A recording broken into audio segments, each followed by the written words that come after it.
Hi, it's Dre Griggs of Obsidian Wisdom. Today we discuss the unseen cost of IRMAA penalties in retirement planning. So you might be saying, well, Dre, what is IRMAA? Isn't that a hurricane? And yes, that was a hurricane. If you're here in Florida with me, you are well aware, but we're actually talking about your income-related monthly adjustment amount. So this amount has to do with Medicare and how much you pay for Medicare Part B and Medicare Part D. So these have monthly premiums, and your monthly premium is based on how much income that you have. That there are certain brackets that you can move into if you make more money.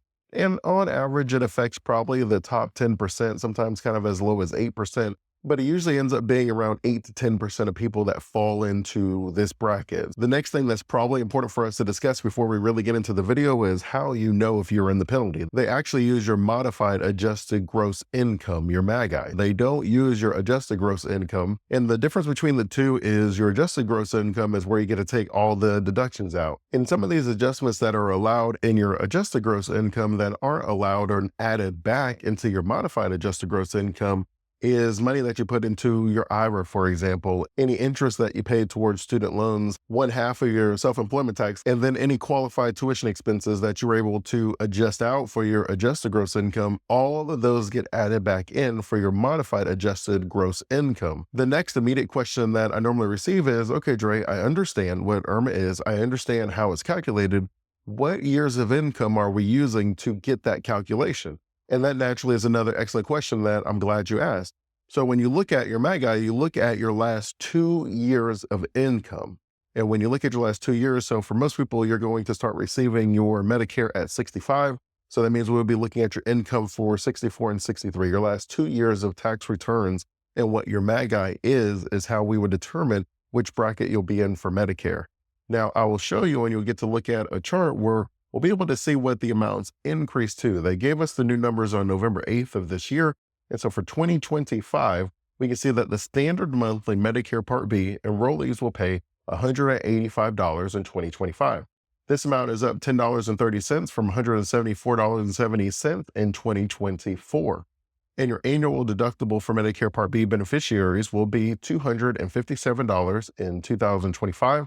And that's an increase of $17 from your annual deductible of $240 in 2024. And so these amounts are increasing each year, and they're increasing based on the expenses that the government has and the overall inflation that we are dealing with. And in many ways, just like everyone's healthcare, you expect the cost to go up a lot. And while it's not in the scope of this video, we all know that high level our healthcare system is broken. And for me, if you've been watching the videos, one of the things that I have dealt with when I first retired from corporate America myself, and then I had to have a knee surgery because I ruptured my patella tendon, that if you pay with insurance, you pay a significantly higher amount because you just have your deductible. And for most people, they either don't care, they're not aware of how much is being billed to their insurance company for their doctor visits and these different things like that. Well, what ends up happening is that amount is then calculated to create your next year's monthly premium for your health insurance.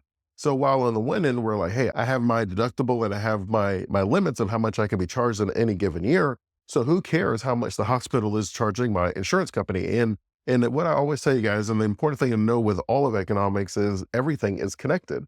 We can't make one decision over here and it doesn't impact a decision over here in some way, shape, or form, because that's what economics is. It's how we all interact with the world and how we make decisions that are best for us. So if you're paying a $500 deductible and you have like a $100 copay, but then they bill your insurance company $2,000, your insurance company is going to say, okay, we need to increase how much we charge them each month to cover this cost. Now, you and I could have the discussion of whether they really need to increase it to cover the cost. But what we do know is whatever the amount that is charged to our insurance company outside of our deductible and our limits, that amount does flow back to us. That the insurance company is not in the business of just being nice and just covering that cost for us without it coming back to us. We cover all of our healthcare and insurance costs. It's just what point in time do we cover it? And so you can see we have the full Part B coverage, and it tells you how much we need to make as an individual, how much we need to make as a joint couple filing our tax returns, and then what that income-related monthly adjustment amount is. And so you can see anyone's modified adjusted gross income for the last 2 years of their tax returns, if it was less than or equal to $106,000 as an individual, $212,000 as a joint filer, then you just pay the $185 a month. There is no adjustment whatsoever that you have to worry about. You see, if you make over 106,000 but less than 133,000 as an individual, or over 212,000 but less than $266,000 as a couple, that you would add $74, which would give you a new monthly premium of $259.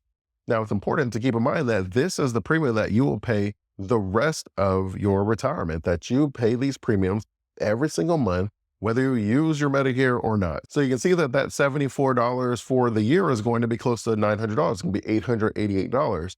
And then if you were to multiply that by 10 years, just to keep the math easy for me, that would be about $9,000, $8,880.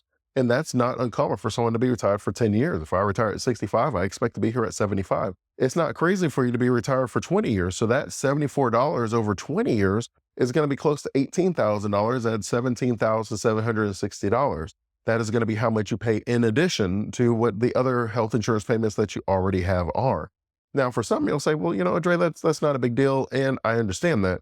But you can see that at the bottom of this table, if you have greater than or equal to $500,000 as an individual, greater than or equal to $700,000 as a couple, that we would add $443.90 to your monthly Medicare payment, which would be $628.90 that you would pay every single month, which will be about $7,500 a year, which is close to $75,000 over 10 years or $150,000 over 20 years. And you can see for Medicare Part D, as far as looking at the table, you can see that the brackets are set at the same amount, and you can see what the increase in our monthly payments will be in 2025. So if you make $106,000 or less as an individual, or $212,000 or less if you're filing jointly, or if you're filing separately, it's still $106,000, then your plan premium is your plan premium. You would only be adding when you're over the $106,000. So that would be an additional $13.70 to your plan premium, or an additional $35.30 to your plan premium if you're in the next bracket. And it could be as high if you make over $500,000 as an individual, $750,000 as a couple, or $394,000 if you're married filing separately, that would add $85.80 to whatever your plan premium is. And for many of you, when we talk about the average healthcare expense, just for the average American, the number that Fidelity came up with is it's about $150,000 over your entire retirement that you would spend on healthcare expenses. And then if you're a couple, the number would be closer to $350,000, again, on average over the life of your retirement. And so now when you're looking at just paying your monthly income to have Medicare, you can see that this amount actually is pretty significant as far as your overall healthcare expenses are concerned. And when you're looking at the 5 hidden costs of IRMAA, the one we just discussed is it increases your monthly premiums, the amount that you pay every single month for the rest of your retirement. Now, I'll put a link to another video where I go a little bit more in depth when we talk about Medicare and what you can expect to pay, which naturally leads us into the second hidden cost, which is less disposable income. If I have to put more money towards my healthcare expenses, that could impact the money in my grocery fund. That we have a certain amount of money that we're going to be spending in retirement, and then we're going to allocate parts of that budget towards our overall retirement expenses. And when you talk about how you spend your money, that is a very important aspect of retirement planning, which is the fulfillment that I feel. And your fulfillment is tied to how you spend your time and how you spend your money.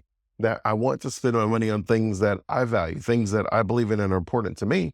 And of course, the healthcare is important to us, but I might have to take away from another bucket that would have helped me feel fulfilled, where I might have been able to take trips or donate to my grandkids going to college, whatever that looks like, that once the money is allocated, and it has to be allocated every single month, that does impact some of the decisions that we make in retirement.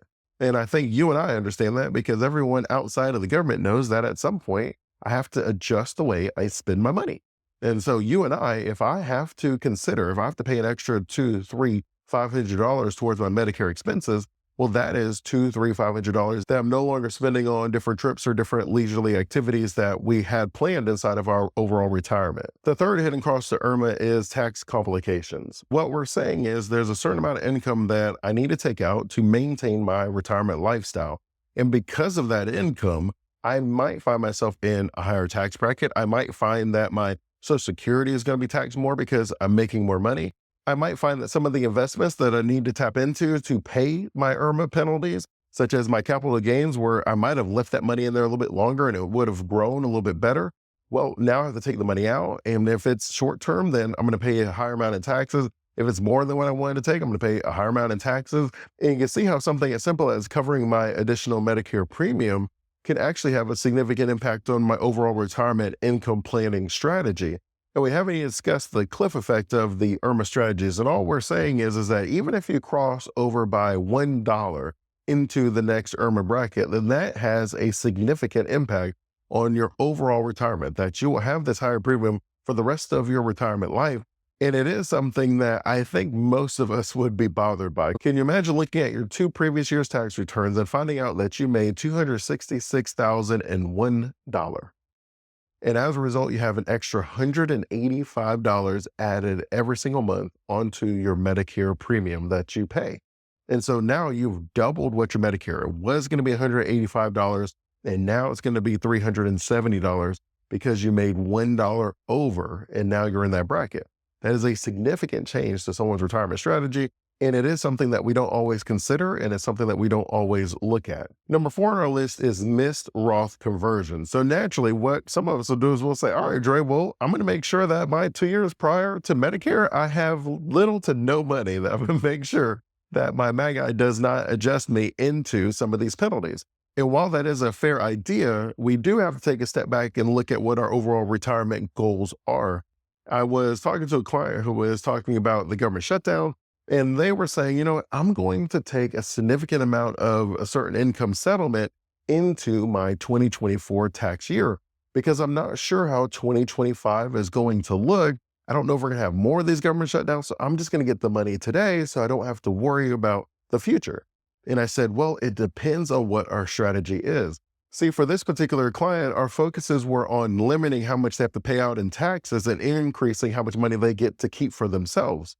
So if that is the goal, then taking the money in 2024 at the end of the year was not going to help us achieve that goal. If you wanted to change the goal to limiting and eliminating future uncertainty, well, then that choice would completely make sense. Because by me taking the money in today, I'm not concerned whether or not I'm going to keep receiving these payments in the future. And I tell you that story because when it comes to IRMAA, yes, it is something that we do need to consider. But as I tell you with all things, whether talking about your credit score or different things, that most things have a value that is not infinitely important, that there's not one of those things where you say, there's not a price I can put on it. Well, most of the time we put prices on things. If we know the monthly premium is going to increase by $100, that's $1,200 a year, that's $12,000 every 10 years. And then we'll say we'll be retired for 30 years. So that'll be about $36,000. So that is the cost of that monthly premium. Now I know what my IRMAA is worth. If we then take a look at your Roth conversions, of course, you would sit there and say, well, I don't want to do any Roth conversions, Dre, because while I would be lowering my taxes and having tax-free income in the future, if I do that today, I may have to pay more in a monthly Medicare premium.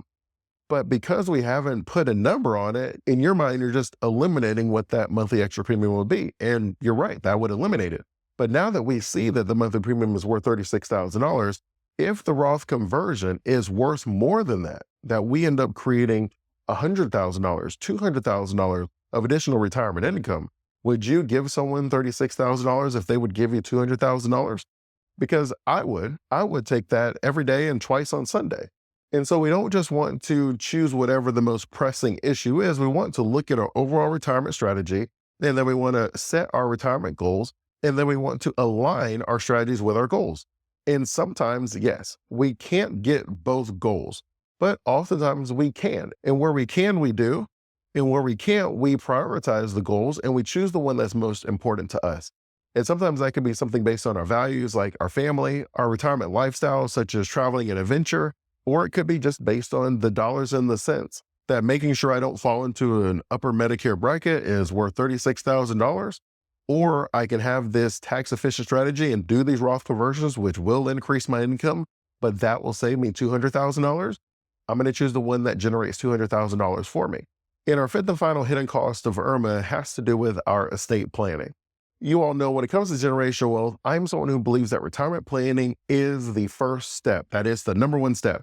Because if we don't get our retirement planning right, then that naturally means that we have reverse generational wealth, which is our children are going to be funding our retirement lifestyle. So instead of us leaving something for our future generations, we're actually taking from our future generations to fund our lifestyle.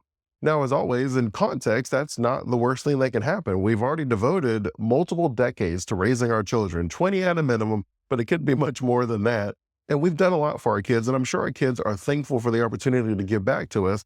But if your plan is generational wealth, then that means we have to have the retirement strategy set in a way that you're able to fund your entire lifestyle, and then you're able to leave whatever you want in a tax efficient strategy to the next generation.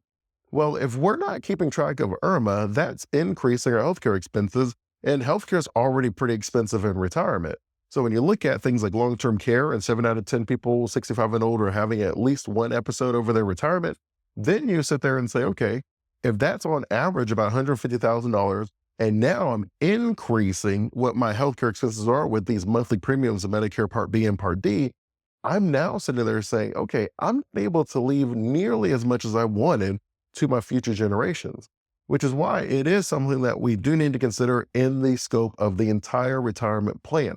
That we don't want to be focused on any one thing, but we do need to make the list of goals and prioritize which ones are most important, and then we will achieve the ones in that order. Ideally, as I always mention, we'll achieve all of them. So I'll tell you a story. My youngest Andy, last weekend, she was getting ready for gymnastics, and she really wanted to stay and play with her sisters and her neighbors because they were playing as we were getting ready to go. And she really was struggling with the idea of going to gymnastics. And I had told her, I was like, well, I try to make the decision that lets me do all of my goals, or in this case, both of my goals. One of your goals is you want to play with your sister and your neighbor. Your other goal is you love gymnastics. Well, if you play with your sister and your neighbor right now, then you can't go to gymnastics later. The gymnastics time is in the morning, so we have to go in the morning. But if you go to gymnastics now, you can then play with your friends after gymnastics. So you get both of them, but you got to go in the right order. That we have to look at the whole plan and see if there's a way for us to achieve all of our goals. And when I am creating retirement plans, that's the way I look at it. What are all of our goals? Is there a way I can achieve all of them? And with generational wealth also being a goal, it has a place in the plan. It's just not number one. That we shouldn't be putting our retirement on hold to pay for our kids to go to college. Now, I know that that's slightly controversial, but I would rather the kids take student loan debts out, and then in 20 years, your retirement fund has increased exponentially where you have maybe over 500, over $1 million inside of this fund. Well, okay, now I can help you pay some of your student loan debt because I didn't give you the money earlier and it allowed it to grow. And now my retirement is set, so I have the ability to pay something towards it. But if we chose to pay for the college first, it may have cost us our retirement later. That we have to go in the right order. And so when we look at estate planning, there, of course, is a desire and there's an order that we need to use. So you may be asking, okay, Dre, what do I do to deal with these 5 hidden costs? And there are several strategies we can use to manage our IRMAA penalties, and we've gone through several of them throughout the video, but I'll put them all here in case you want to come to this particular point. Number one is we can do income reduction planning, where the last 2 years before 65, we know that we're going to have our tax returns looked at. We can make sure our tax returns those 2 years are lower. So whether that means we take more money out before that or we take out more money after that, that we can look at those 2 years and say, these are the two that we need to be strategic to make sure that we're in the right IRMAA bracket or possibly not in one at all. Number two is timing your Roth conversions. Ideally, Roth conversions are a great approach to make sure we have more flexibility later in retirement. We're converting some of our money from our pre-tax accounts, like a 401k or 403b or IRA or TSA. We're removing the money from these accounts that will have a required minimum distribution, and I'm going to pay income taxes on my choosing. So maybe over a 10-year span, I convert $50,000 a year, and that is less money that I have to pay in taxes later on, and I don't have those required minimum distributions to worry about. Well, maybe we can put something together where those last 2 years are the lower Roth conversions, or maybe not any Roth conversions at all. Because I know what's going to happen at 65, I know how the movie is going to end, I can then make a decision today that makes sure that I win later on. Number three is charitable giving, and I'll put a link to another video, but you can always consider using a qualified charitable distribution to limit what your MAGI is so that you can ensure that you're not going to move yourself into a higher IRMAA bracket. Number four is tax loss harvesting, and all we're basically saying is I acknowledge that the stock market is not always going to go up, that I'm going to have times and I'm going to have choices that I lose money. That's just a part of having a portfolio. That is going to be unlikely that my entire portfolio is making money. Well, if I use tax loss harvesting, I can offset some of my taxes with some of those losses. Where instead of me holding on to the losses, hoping and praying that they become winners again, I'm excited by some of these losses. I go ahead and sell some of my losses, so I'm limiting future losses, and I'm able to write it off on my taxes. As a result, that would allow me to lower what my MAGI is, which could then lower my IRMAA penalties and lower my overall Medicare for retirement. And of course, number 5 always has to do with just reviewing the plan. We can't make a plan or set goals and just shelve it and not look at it ever again. We should take a look periodically, just see how things are going. See where the thresholds have moved, because the thresholds will move. They get adjusted like everything else with Medicare and Social Security. In conclusion, the cost of IRMAA goes beyond your monthly premiums. They can impact your cash flow, your taxes, and your long-term retirement goals. By proactively including IRMAA in your retirement plan, you can avoid any of these costly surprises and better manage your overall healthcare expenses. If you're concerned about IRMAA penalties and want a customized approach, then we should connect. Planning ahead is the best way to protect wealth and enjoy a worry-free retirement. As always, I'm thankful for our time together. If you have any additional questions, go ahead and ask me in the comments. Until next time, stay safe and enjoy life.